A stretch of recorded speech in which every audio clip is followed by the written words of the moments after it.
Halo semua, selamat datang kembali di channel YouTube saya, Charles Lee. Pada kesempatan kali ini, saya akan membahas satu saham dari sektor komunikasi yang sudah mulai ada akumulasi ya, seperti itu. Akankah teman-teman bisa entry? Silakan tonton video ini sampai habis. Buat teman-teman yang baru join atau baru mampir ke channel YouTube saya ucapkan selamat datang, selamat menonton.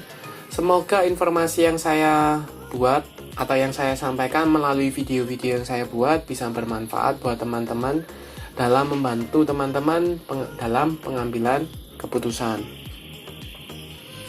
Buat teman-teman yang sudah like, share, dan subscribe channel YouTube saya ucapkan terima kasih banyak atas support dan dukungannya sehingga channel ini bisa berkembang menjadi lebih baik lagi. Oke, tanpa berpanjang lebar lagi, kita langsung masuk ke pembahasan untuk sahamnya, yaitu Smartfren atau Fren. Nah, kenapa saya bahas Fren? Kalau kita lihat secara chart, untuk mayornya ini sebenarnya downtrend ya. Kenapa? Kalau kita trace dari sini, dari Agustus 2021 mengalami penurunan, strong downtrend, kemudian mulai retest kembali di EMA, di sekitar Novemberan ini EMA retest, kemudian melanjutkan penurunan lagi dan sempat tertahan di sekitar 84, 85 sampai dengan 90, sempat beberapa kali mulai sideways, kemudian gagal bertahan di level 80-an, turun hingga level 79-80 di sini. Nah, kalau kita lihat secara tren minornya ini sudah mulai sideways, tertahan di sekitar 79-80, tetapi masih belum bisa break dari EMA 50 nya di sekitar waktu itu ya, di waktu Februari tanggal 10 itu di sekitar 87-88. Untuk sekarang EMA 50 nya ada di sekitar 85, sedangkan EMA 200 nya ada di 95. Nah, untuk tanggal 2 Maret 2022, saham Fren ini mengalami penurunan ya, 1 poin atau turun 1,23% ke level 80. Nah, bagaimana peluangnya? Kalau dilihat dari garis MACD mulai sideways, sudah sideways ya.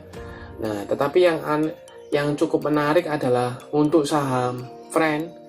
Kalau kita lihat broker summary dari tanggal 28 Februari sampai dengan tanggal 2 Maret ini ada akumulasi ya, cukup masif akumulasinya oleh RF, MG, KZ, SKI, dan BK. Harga rata-ratanya di 80 dan 81 seperti itu. Jadi kalau posisi sekarang 80-81 ini sudah floating, cukup netral ya, maksudnya harga pokok masih seperti itu, belum rugi terlalu besar, belum rugi juga belum untung, seperti itu.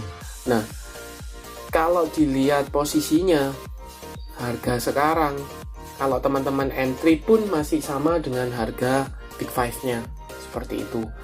Nah, potensinya bagaimana? Kalau ada akumulasi kemudian ini sudah mulai sideways, biasanya seperti ini trennya, dari downtrend mulai mereda jadi sideways ya, sideways, kemudian mulai ada akumulasi, maka ada potensi mulai ada perbalikan arah, jadi mulai uptrend kembali seperti itu. Nah, buat teman-teman, kalau saran saya bisa masukkan ke watchlist. Kalau seandainya masih bertahan di level 79-80, teman-teman bisa spekulasi buy untuk target jangka pendek di sekitar 85. Di sini ada EMA 50 nya seperti itu ya. Tetapi kalau teman-teman misalnya mau untuk jangka yang lebih panjang, itu ada di level psikologisnya di 90, karena ini beberapa kali sempat menahan pergerakan, mantul kembali di sini, sempat tertahan di sini seperti itu.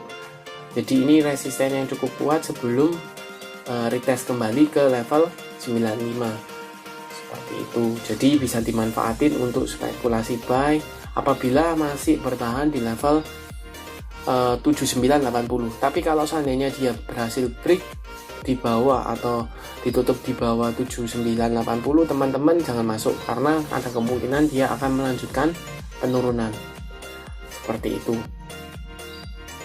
Kalau kita coba cek lebih jangka yang lebih lama ya, kita mulai dari tanggal 21 saja, apakah ada akumulasi.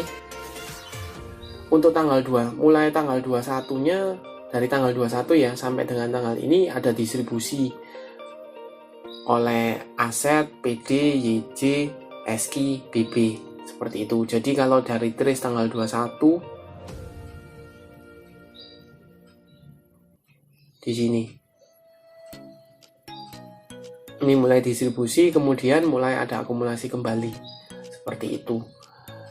Oke, sekian untuk analisa video kali ini. Jangan lupa like, share, dan subscribe channel YouTube saya, dan nantikan analisa-analisa saham berikutnya. Terima kasih sudah menonton. Sampai jumpa.